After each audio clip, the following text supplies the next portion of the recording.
Alrighty, hello there. So today I want to talk about Kirchhoff's rules. So to begin, sometimes when you're presented with a circuit that cannot be broken down into a series or parallel circuit, you can use Kirchhoff's rules to find information about the circuit that you're working with. So the first rule in Kirchhoff's rules is the junction rule. So this rule simply states that the sum of currents entering a junction equals the sum of currents leaving it. Um, So then you can express this by saying that the sum of currents going in minus the sums of currents going out equal to 0. The second rule, Kirchhoff's loop rule, that rule simply states that if you have a closed path in a circuit and you have the same beginning and end point, the sum of the potential voltage changes must be 0. And this is expressed here as delta V equals 0. So knowing these two rules now, we can go ahead and apply them to two different practice problems that I have set up here. So problem 1, they want you to find the current in each branch of the circuit. So with the loop rule, you can assign different loops to a circuit. So as you can see here on this circuit, I assigned loop 1 going this way, and loop 2 starts with the same battery going all the way around. And as you can see here, we have two different batteries, one here with 1.0 volts, another one here with 4.0 volts. And the current coming out of these batteries is going towards the positive side. So they're both flowing here and here, and they both meet here at junction A. At junction A, they will both meet, and they will form a third current going this way, and that current we will call I3. This current we'll call I1, and the current from this battery going downwards, we will call I2. So to find each of the currents, we can set up the junction rule, or the loop rule, I'm sorry.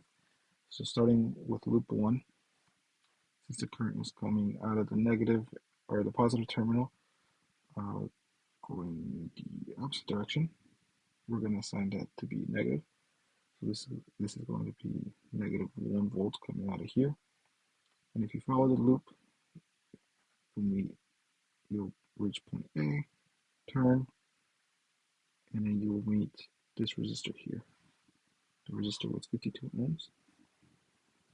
So to account for the voltage change there, the expression will express it as negative 1 volts plus the voltage change at resistor 52.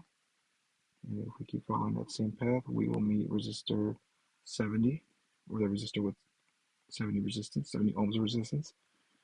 So that voltage change, we'll assign it as V70.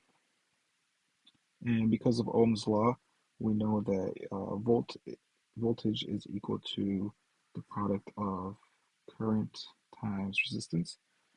So for these two voltage changes, we can use Ohm's law to express them as the current going through the resistance, so the product of the current and the resistance at that certain resistor. So since V52, we have I3 going into that current, into that resistor, we will assign the current as I3 times 52 ohms. And the same thing for 70, we'll assign that as current 1 times 70 ohms. And these, of course, are equal to 0. And now that we have this, we can rearrange our expression to I170 plus I352 equals 1 volt. That expression, we're going to leave it there for now, and we're going to move on to loop 2. So loop 2, we have the same starting point at the negative 1 volt battery. And this loop is going to go upwards, where it's going to then meet the second battery with 4 volts, and it's going to meet the resistor with 26 ohms. It's going to come back down, and it's going to meet the resistor with 70 ohms, and it's going to end at the same point it started. Okay, so now that we have this loop 2 expression, we can go ahead and rearrange it. So by adding like terms, we will eventually get 3 volts minus I226 plus I170 equal to 0. If we move over the voltage to the right side, we get I170 minus I226 equal to negative 3 volts. And we can leave that expression as it is there. And then we can use the junction rule to go ahead and solve for the currents. So using the junction rule and using loop 1, we can go ahead and solve for the current going through I3. So to do this, we'll set the first loop expression to solve for I3. We're going to take I170, move it over to the right side, and divide everything by the 52 ohms at I3.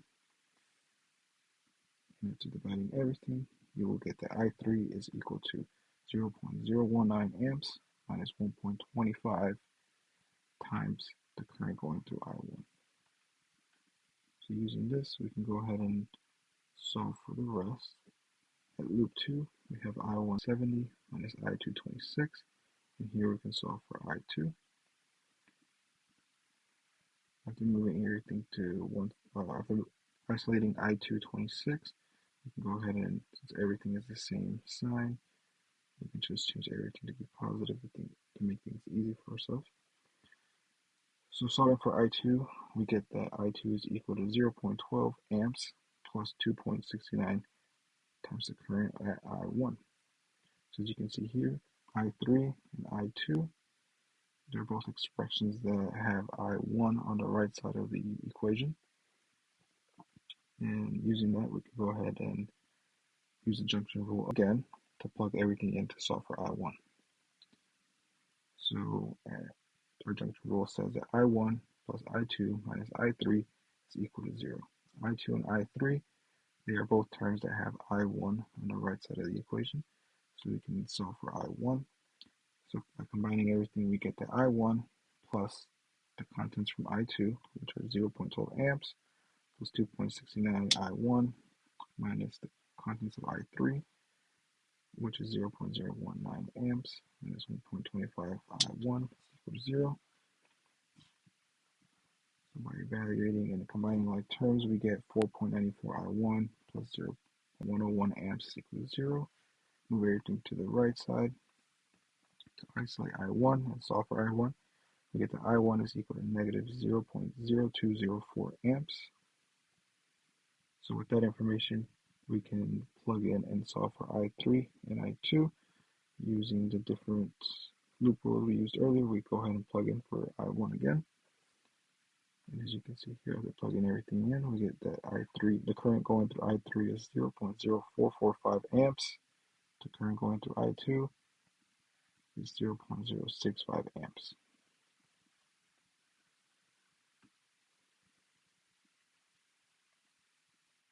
Okay, so now we have problem 2. And problem 2 is similar to problem 1, but with this problem, we can see that Kirchhoff's rules allow us to also solve for unknown EMFs and currents. So with this problem, you can see here that we have a battery here in the middle with an unknown voltage, and we have a couple other batteries. We have one here on the bottom. This is going to be 1 volts. We have another one up here at the right side. This is going to be 3 volts. The 3-volt battery, we're going to have current 1 coming out downwards. And that's going to continue towards this junction here where it's going to split off into I2 and then I3. And we have different kinds of resistors all around. I decided to split this problem to have 2 loops again. We're going to have loop 1 here and loop 2 going all the way around the circuit. So we can use these loops to set up some expressions. So I decided for loop 1, we're going to start at the battery down here, 1 volts. So the expression we're going to set it up as negative 1 volts plus the voltage change at the resistor here with 6 ohms. And it's going to continue around until it meets the unknown EMF here. And it's going to continue downwards where it's going to meet the resistor here at I2. So our expression is negative 1 volts plus V6 plus the EMF minus the voltage change resistor 2 equal to 0. And for this problem, we are given that I2, the current going through I2, is equal to 0.05 amps. So using Ohm's law, we can replace V6 and V2 with current times resistor. So then we'll have negative 1 volts plus I3 times 6 ohms plus the unknown EMF minus I2 times 2 ohms equal to 0. And again, using Ohm's law, we can plug in for I2. And that is going to give us 0.05 times 2 ohms. And like I said earlier, Ohm's law, current times resistance is equal to voltage. So the product of these two will give us new voltage here. And then adding for like terms, we get that negative 1.1 volts plus I3 times 6 ohms plus the unknown EMF equal to 0. If we arrange the expression so that the volts are on the right side, we get this final expression here. And we can save this for later. And we can move on to loop 2. So loop 2 is going to start off at the battery up here at 3 volts. So since we're going downwards, we're going to have negative 3 volts plus the voltage change at the resistor with 5 ohms.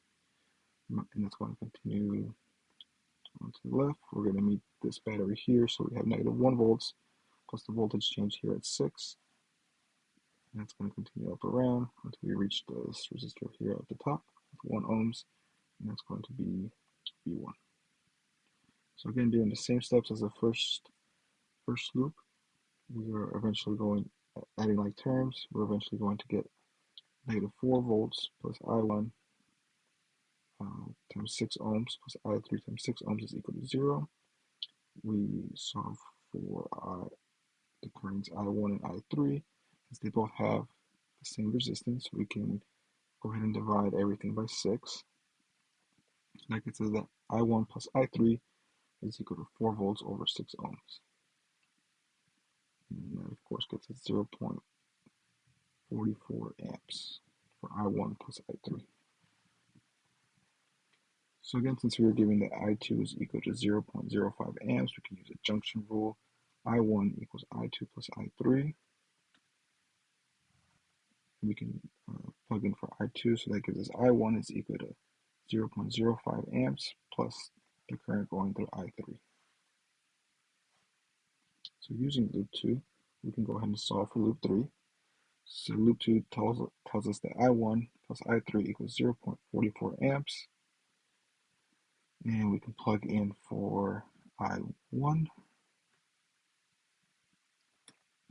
I1 is, of course, 0.05 amps plus I3.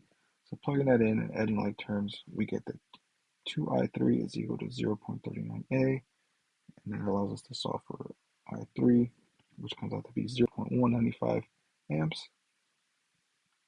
And using the junction rule again, this allows us to solve for I1, which comes out to be 0.245 amps. So now that we know I1, we know I3, and we know I2, we can finally solve for the unknown EMF. And this is easy to do using the expression we solved for in loop 1, where we have I3 times 4 ohms plus the EMF is equal to 1.1 volts. By plugging everything in, we can solve for the EMF, which is 1.1 volts minus 0.195 times 4. So the final voltage at the unknown EMF is 0.32 volts. And that is how you can use Kirchhoff's rules, both of Kirchhoff's rules, to manipulate a circuit and solve for all the various kinds of things that you will find in a circuit, like resistors, currents, and voltages.